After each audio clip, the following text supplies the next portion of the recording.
Yo, so some of y'all might be wondering, Doug, where you been? And it's a long story, so let's get into it.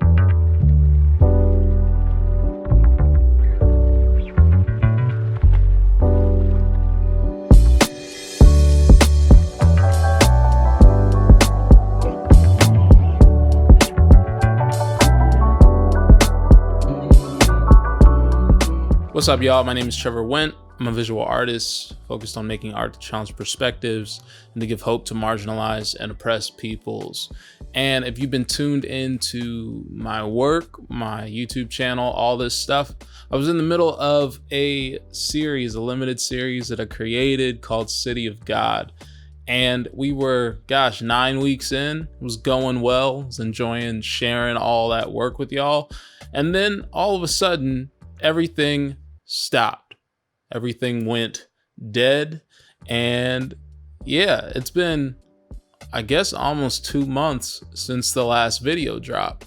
And so I had made a couple of posts that I had put up in the YouTube feed, but some of y'all might not have seen that and been wondering, Doug, where you at? I thought City of God was rolling out, what's been popping off. And so let me just give you the background. So a couple months ago, I was working on COG, making sure all of the deliverables were ready week by week. And what ended up happening was my iMac, I have a 2017 iMac, or I used to have a 2017 iMac. I was having issues with it crashing. It was crashing like multiple times a week, and it had crashed earlier that year. And it was clearly a hard drive issue. It had it spinning, hard drive in it, didn't have a SSD, had a HDD SATA drive situation. And so I knew I had to open up that computer and change out the drive in order to fix these issues. And on top of that, I figured, all right, if I got to cut this computer open anyway, I might as well change out the processor and up the quality of the processor. And so that was the plan from the jump. I had planned to upgrade that computer to max it out to its max specs so it could be as fast as it could be, and I could do what I needed to do to work on what I needed to work on. And so that was my plan. That's what I was cooking on. And some of you probably watched a lot of that process go down on my IG stories, went through all of that, made all of that happen, and the repair went great. I even was working on a vlog of it, all sorts of stuff. I was doing a lot of things during that time. And then we hit a wall. So everything went well. All I needed to do was, apply adhesive to the screen, and then I would, be able to put the screen back on, display back on, and then get back to work. And I realized, it was late, it was like 4 a.m. I put the adhesive really on a couple different spots on incorrectly. I should have watched the video. It had been a long time since I had done, a upgrade like this into an iMac. And I thought because I'd done it before that I was ready to go. And so I didn't really need anything, but I knew that I'd messed up the adhesive. And so I looked on Amazon that night, said, okay, I need to buy more adhesive, but it was the holiday season. And so the adhesive was not going to be there until like the end of the week. And so I said, okay, we'll kind of see how this plays out, and I'll wait till then. And I don't know why I did this. I know that if Apple's doing a repair of your computer and they need to take the display off, they use painter's tape to hold the display in place until they do the final adhesive kind of work to it. But I guess I wasn't thinking. It was a stressful time, I guess. And so I didn't do it. I didn't put tape on it, but I was trying to take some precautions. I would tilt the iMac screen up at night and stuff like that, and wasn't laying it down, but was just trying to prepare for if something could happen, because I didn't want, the display to come off and break and cost me a whole lot more money. And so one night I'd worked through that night, had edited some stuff was going great. The computer was working stupid fast, way faster than it had worked at any other time. And I always do, 5 nights a week, I do an ab workout, do a little P90X3 ab ripper. And so I do that, and it was super late. It was like 3 a.m. and I decided that I was gonna knock that out and then go to sleep. And so set up the video, airplayed it to my Apple TV, and everything was good to go. Everything looked great. Everything was solid. And then as soon as I stood up and started walking towards the yoga mat that I was gonna, start the ab workout on, I heard a crash. Turn around, and the display is sitting in the office chair that I was sitting at. And it was depressing. It to say the least. It kind of leveled me. And the display was cracked, but it still worked. I plugged it back in. I could still see everything. So I was like, okay, I just need to buy a replacement display. This sucks. This is a $500 L. I'm going to take it, whatever. And so I worked on a cracked display for probably a week and a half, and that was fine. I had gotten up to the point where we dropped Calvin Phillips Drive, which if you want to check that out after this video, I'll leave a link in the description probably instead of a link up here. Anyways, so I had dropped that, and I planned on, making sure Durag Thoughts was ready to drop, and had gotten the new screen in. I ordered it off eBay. It said it was an official Apple display for my model of iMac. So I was like, bet, we're here. It's gonna be great. So screen comes in, and I decide, okay, let me do this. It's one evening, I guess on a Thursday night, and all of a sudden, or I guess I go through the process, which should have been a 15-minute repair. Shouldn't have taken any time at all. You just unplug 2 cables, swap them out, and then plug in the new display and adhere it, do all that stuff. It shouldn't have been long at all. And then when I put the display on and put in the new cables and all that, I powered up the computer and the display wouldn't illuminate. So I'm like, what's going on, Kev? And from there, I said, okay, well, this display is faulty. It's not working. Cracked display was working fine. I'll just order another display, send this one back, and put on the cracked display and keep everything moving. And because the LCD wasn't cracked on the cracked display, it was just the glass. And so I thought that's what I was gonna do. Tried to plug in the cracked display. It didn't work. It wouldn't illuminate anymore either. So I'm like, bro, what is happening here? So basically, I tried to troubleshoot a bunch of ways, try to buy a new LVDS or basically embedded DisplayPort cable, to think maybe the cable was messed up, maybe there's something wrong with that. No issue with that. Took it to a repair shop locally, told them all that was happening, told them what I suspected that it was. They said that they could fix it. They did not. They said it was a host of different things, and then ultimately we were like, you need a new logic board or new motherboard. And I'm like, whoa. You're sitting here telling me about basically a $700 expense. It doesn't even seem like you've checked the things that I've asked you to check. So I ultimately took the computer back and lost $80 off of that situation. And so from there, I was at a crossroads. I could find someone who basically needed to do some soldering work on the board to figure out what parts weren't working correctly, and basically like micro solder the board to, in the different points that weren't working in order to make the display functional. Because the rest of the computer is working fine. Everything's lighting up, even on an iMac kind of logic board. There's a couple of different lights that kind of tell you what's communicating with what, that people who are doing servicing on those computers can reference to know what's happening.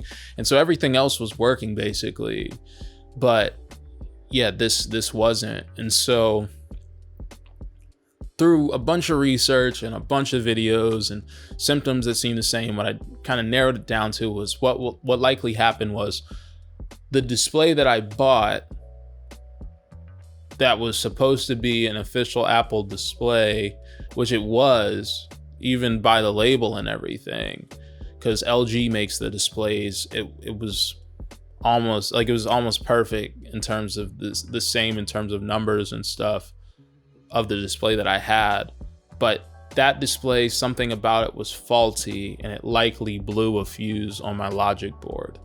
And so someone who knows how to do that sort of work, micro soldering work or something, was going to have to be able to fix it. But the only places that I found that could do it were charging at least $350 plus shipping back and forth of an iMac, which that's like $100 both ways. Like, so it'd be $200 total in shipping basically.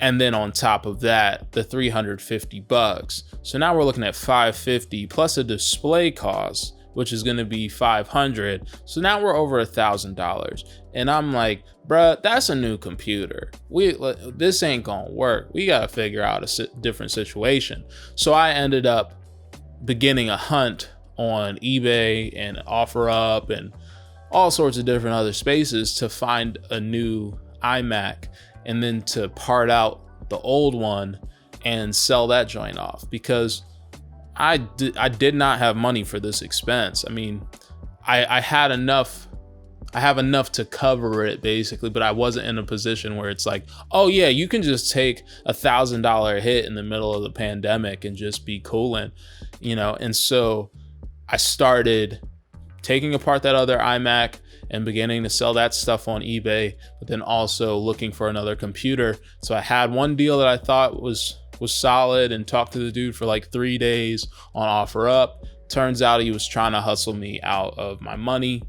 Managed to not get hustled. Shout out to PayPal buyer situation, just having it set up so that, you know, buyer protection is crucial. If you're buying something expensive off the internet, don't go to Venmo, don't go to dropping some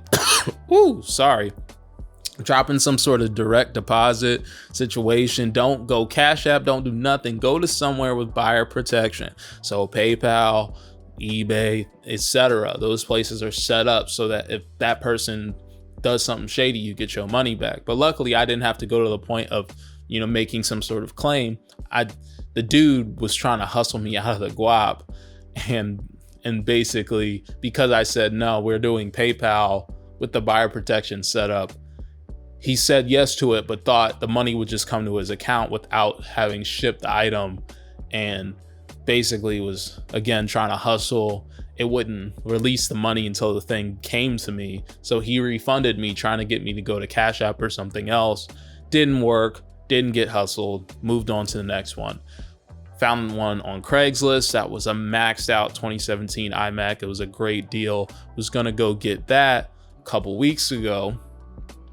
The 2 days before I was supposed to go pick it up, the guy said to me that he had to go out of town, that there was a family emergency type situation. He had to go out of town. So he was gone for 2 weeks. So I'm in limbo for 2 weeks, still kind of looking at different iMacs that are available.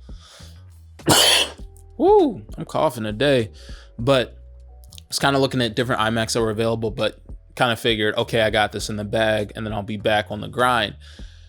Well, dude comes back. I'm like, yo, let's meet in a public place, Barnes and Noble, this, that, and the third. Homie's like, nah, we can't do that. You have to come to my house. And then I'm not going to break down the story because I have no reason to think. Like there's a potential the dude was inauthentic, and there's a potential that he was. But for me, I don't feel safe rolling up to somebody's house dolo off Craigslist with, you know, over $1,000 for an iMac that in cash. That's just stupid to me. That's how you get shot. I ain't getting shot over some Craigslist ish. $1,500 ain't worth it. So then I was back in the motions of everything, back and trying to figure out what the heck was gonna go down, what the heck was going on. And so all of this stuff has been stalling my return. Finally, after that whole situation blew up, I guess a week ago or so, I went to eBay, Facebook Marketplace, etc. Again, found one on eBay, found a 2019 iMac on eBay that was better than the one that I was gonna buy. Found a good deal on it, bought that. It's supposed to come in today. FedEx is supposed to deliver it. I got a sign for it, this, that, and the third. Supposed to be here by the end of the day. So hopefully by the time that this video drops, other stuff would have already dropped and I'll be back. But only time will tell if I'm not in another ridiculous situation right now, but we'll see. So yeah, that's why I've been delayed. That's why I have not released more City of God, but the plan is that I'll be coming back very soon, that I'll be coming back hopefully Monday. And so by the time that I'm recording this, we'll see if I get the computer back tonight, and then this video could drop sometime over the weekend. But I appreciate everybody who has continued to rock with me, continue to support the vision, the art, the mission, all these things while I've been down for the count for a little bit. And yeah, this has been a wild ride that I never want to go through again. But yo, stuff happens and you just gotta roll with the punches. I tell people all the time, look, obstacles are opportunities to overcome. And so we finna overcome. I didn't want it to be 8 weeks of overcoming, but hey, we here.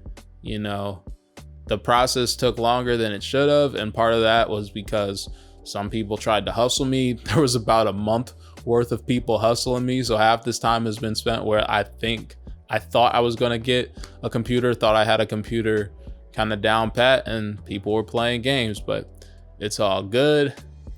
I believe that God's not surprised by this. I'm not surprised or I was surprised by this, but I'm just gonna work with whatever. And I think that in the end, you know, can't change the past, only can look towards the future. So I'm hyped to be able to share the rest of City of God with y'all, to share what else I have coming, to share news of what I've been working on and the things that I've been doing within this time. And I guess it would be a beneficial thing for y'all for me to say what else I've been doing in this time. You know, I could have there were definitely days I had to kind of grieve this, you know, evenings where I called my brother. I'm like, dog, it's terrible. Well, I wasn't crying about it, but I was pissed. I was like just depressed in a state of just like, yo, this sucks. And this is not a time for this to be happening. And yeah, there were moments like that, but ultimately I was like, yo, I gotta maximize this time, because I don't know how long this is gonna be. I don't know how long I'm gonna be out of the game. And so I started watching different master classes from different masters in their different fields to get a vibe for how they were creating certain things and to kind of help me with some future goals that I have. And then I also just started shooting a lot more street photography, getting reps on the street, you know, basically every day, so that I could be practicing being more observant, practice my composition, slowing down my process, trying to just get a feel of how to be better and to keep my skills sharp. And then I also, yeah, it's just been like planning for the future and planning for what I have coming, for what I want to do going forward, and then seeing where stuff takes me. So yeah, I guess this little bit is an inspirational portion of, look, whatever you're up against, maximize what's there. You know, you can't change what is in your face. You know, you can't change the circumstances, but you can change your outlook upon the circumstances. And so how are you going to win despite the odds? So that's it. Soon I will be back, excited to share with y'all in the future, and I'll catch y'all on the flip. Be easy, be safe, peace.